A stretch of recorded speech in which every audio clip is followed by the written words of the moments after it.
This is our semi-occasional, or not really occasional anymore, monthly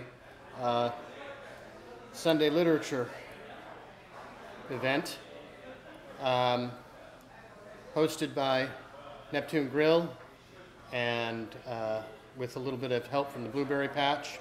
I'm going to talk about a couple of events that are coming up. August 7th, open mic, and the Chant Trees, right? Acoustic, mandolin, guitar, folk, bluegrass, and rock.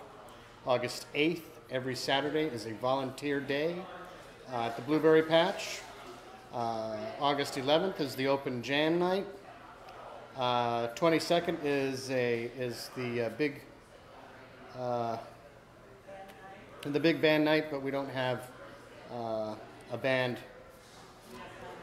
But go on their website, and I'm sure that it'll be there at some point in time.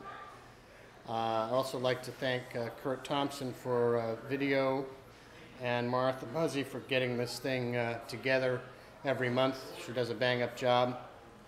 I'm going to read a little something from A Brief English Grammar.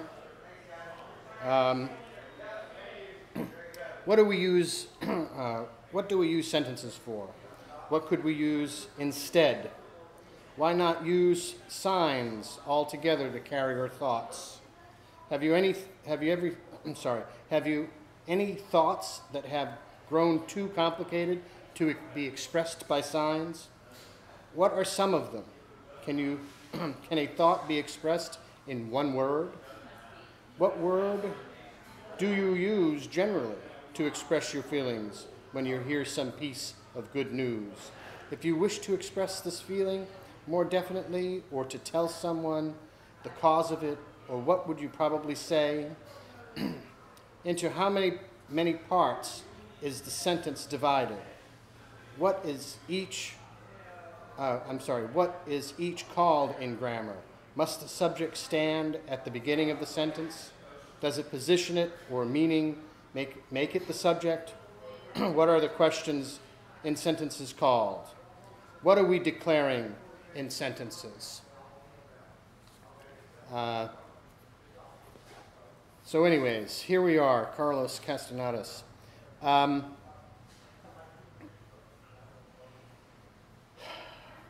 This man has brought a lot of debate, one to himself, as well as his theories, and as well as his organization, his life. I would say of all of the authors that we've presented here, he is the least known. Not the least known in reference to his writings and his persona, but is the least known. There has been many, many stories about his origin. And I'm using that word stories in capital letters.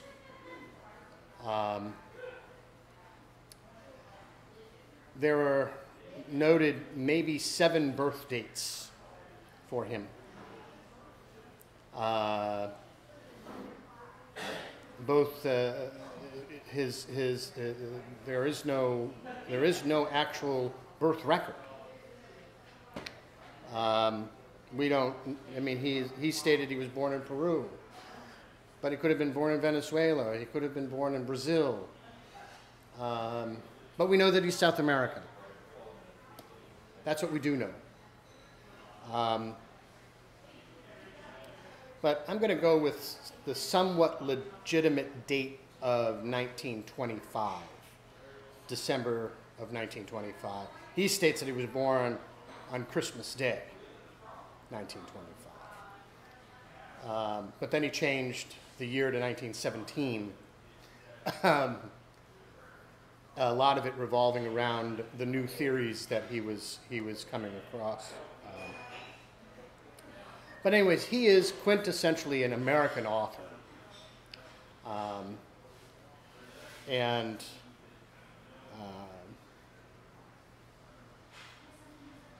That's where I'm going to start with.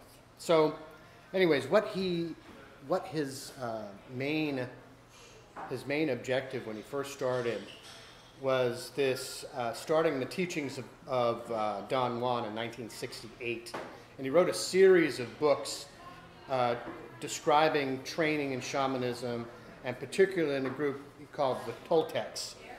Now, when I was coming up, and as Dan had, I'm sure is aware, this theory of the Toltecs not only became a phenomenon, but it almost became law in anthropology.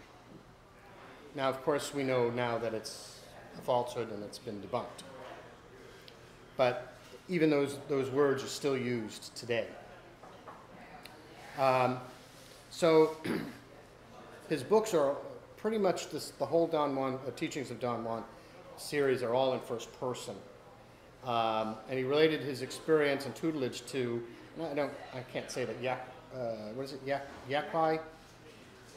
Yaqui, which means man of knowledge or man of knowing. And then he decided, so he named Don Juan Mateus. Now this is another thing, is that was he Don Juan Mateus? And I think at some point in time he had convinced himself that he was. This dual life. So those are 12 books in that series, and this is an amazing number for me. 28 million copies. In 28 million copies were sold. And that's 28 million copies in 17 different languages. So this is, again, back to this concept of phenomenon. He created this incredible image. Now, we know a little bit more about his arrival to the U.S. In 1948. He came here, but he established residency, and he became a naturalized citizen in 1950.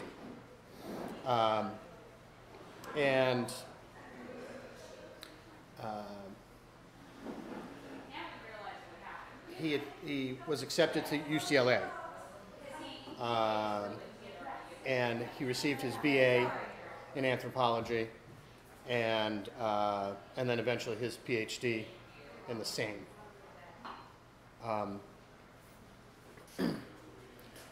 Now,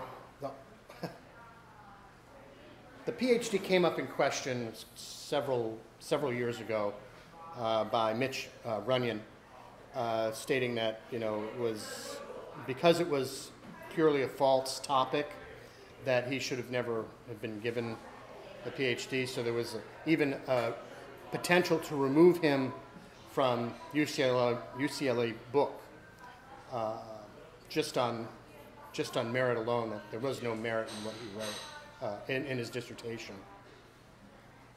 So anyways, so that was BA in 62 and PhD in 73, and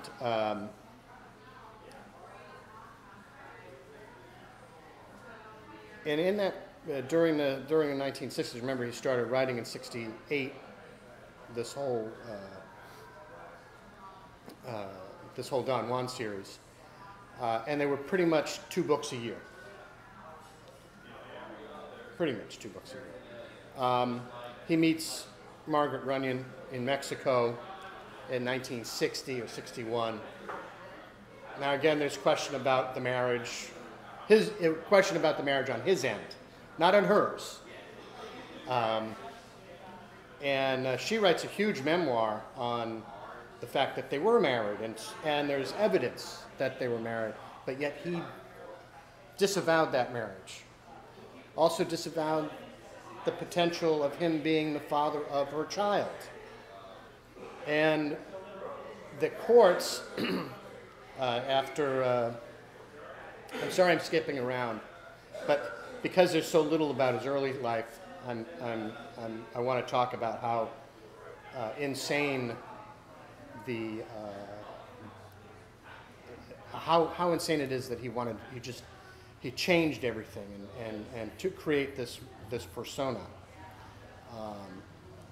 Now his son, his biological son, which now we know was his biological son, went to court and tried to prove parentage. And that was just recently finalized, I believe in 2000. So, this is crazy. Remember, he dies in 98. So anyways,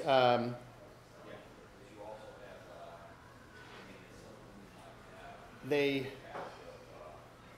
marry in 60, they divorce a few years later, and then they remarry again in 73, and they divorce about a year or two later. So, I mean, there's now paperwork and stuff that proves that. But while he was alive, he vehemently denied that he was married. So I'm going to go back to the first three books. Separate Reality, Journey to